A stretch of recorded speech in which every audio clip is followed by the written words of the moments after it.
Hello, welcome back to my YouTube channel. Today we have a relation between torque and angular momentum. आज हम एक relation find out करेंगे torque और angular momentum के बीच में।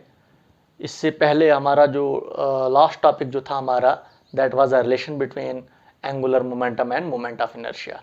तो इससे पहले जो हमारा लेक्चर जो था वो हमने मोमेंटम, एंगुलर मोमेंटम और मोमेंट ऑफ इनर्शिया के बीच में रिलेशंस को फाइंड आउट किया था, और इस में हम रिलेशंस को फाइंड आउट करेंगे। किसके बीच में रिलेशन को फाइंड आउट करेंगे?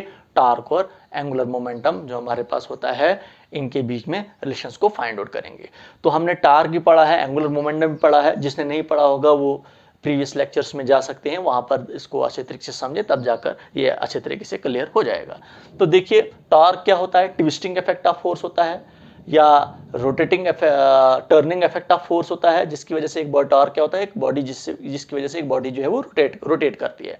एंगुलर मोमेंटम क्या होता है? ये मेजर करके देता है हमारे पास एक बॉडी के रोटेशनल मोशंस को। समझे आप? उसका रोटेशनल मोशंस कितना होता है वो मेजर करके देता है। तो देखिए, वी नो दैट हमने फाइंड आउट किया था, क्या फाइंड आउट किया था हमने? जो रिलेशन फाइंड आउट किया था, लास्ट रिलेशन जो हमने निकाली थी, एंगुलर मोमेंटम और मोमेंट ऑफ इनर्शिया के बीच में हमने एक रिलेशन को फाइंड आउट किया था। L is equal to I omega के इक्वल आया था। I moment of inertia of body and omega is the angular velocity. तो ये हमने L is the angular momentum, ये हमने फाइंड आउट किया था लास्ट रिलेशंस में। हमने लास्ट रिलेशन जो निकाली थी एंगुलर मोमेंटम और मोमेंट ऑफ इनर्शिया के बीच में।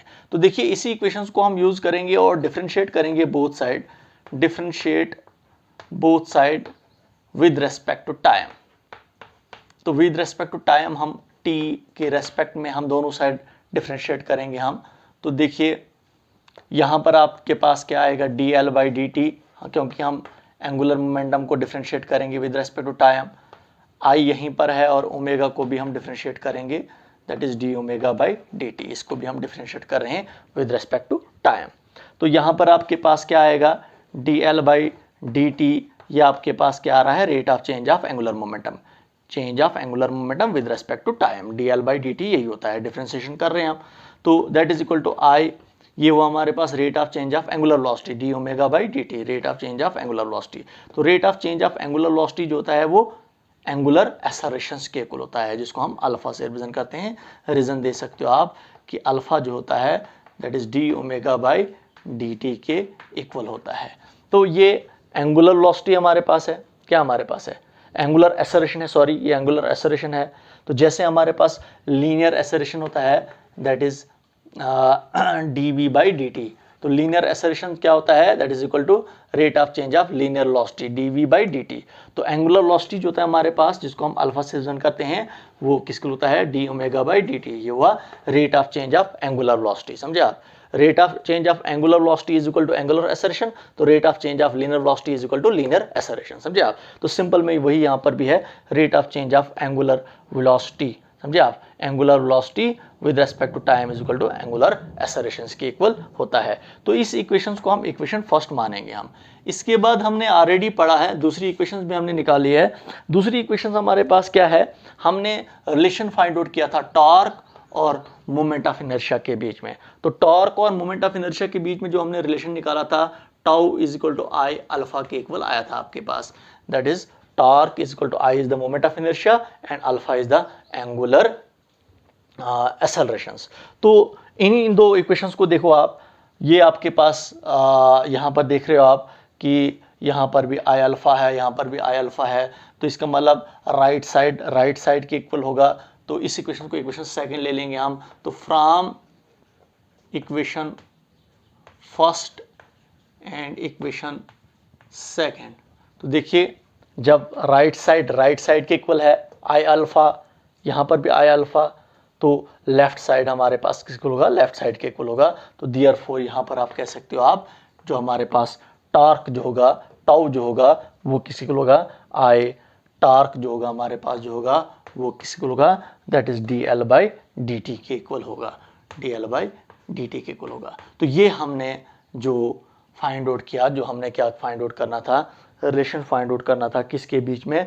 टॉर्क और एंगुलर मोमेंटम के बीच में। टॉर्क हुआ टाउ और एल हुआ हमारा एंगुलर मोमेंटम। इसका मतलब torque is equal to the rate of change of angular momentum, समझे आप।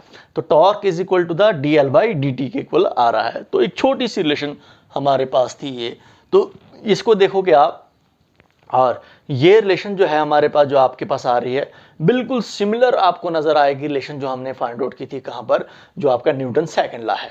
तो न्यूटन सेकंड लॉ को भी अगर देखोगे आप, तो न्यूटन सेकंड लॉ हमें कहता है F is equal to rate of change of linear momentum, समझे आप। F is equal to force is equal to rate of change of linear momentum. यहां पर torque is equal to rate of, यहां पर torque is equal to rate of change of angular momentum के equal आ रहा है। तो इसका मतलब एक बॉडी जब एक स्ट्रेट लाइन पर मूव करती है तो वहां पर फोर्स रेस्पॉन्सिबल होती है, जो क्या करती है, मोमेंटम को चेंज करती है टाइम के साथ साथ। यहां पर टॉर्क रेस्पॉन्सिबल होता है, समझे आप। एक बॉडी जब रोटेट करती है तो टॉर्क रेस्पॉन्सिबल होता है बॉडी की रोटेशंस के लिए। तो वो क्या करता है, वो एंगुलर मोमेंटम को चेंज करता है, समझे आप। हमारा एंगुलर मोमेंटम चेंज हो जाता है जब भी एक बॉडी रोटेशनल मोशन में होती है, तो उसका मोमेंटम, जब एंगुलर मोमेंटम चेंज हो जाता है उसका टाइम के साथ साथ, तो इसका मतलब वहां पर क्या होती है, वहां पर टॉर्क जो होता है वो प्रेजेंट होता है। तो टॉर्क क्या काम करता है, रोटेशनल मोशंस में टॉर्क का काम जो होता है वो क्या काम होता है इसका, वो एंगुलर मोमेंटम को चेंज करता है। जो ही टॉर्क एक्ट करता है एक बॉडी पर, तो एंगुलर मोमेंटम एक बॉडी का क्या होता है, वो चेंज हो जाता है टाइम के साथ साथ। अगर टॉर्क प्रेजेंट नहीं होगा तो हमारा एंगुलर मोमेंटम चेंज नहीं होगा, हमारा एंगुलर मोमेंटम कांस्टेंट रहेगा, जिसको बोलते हैं कंजर्वेशन ऑफ एंगुलर मोमेंटम।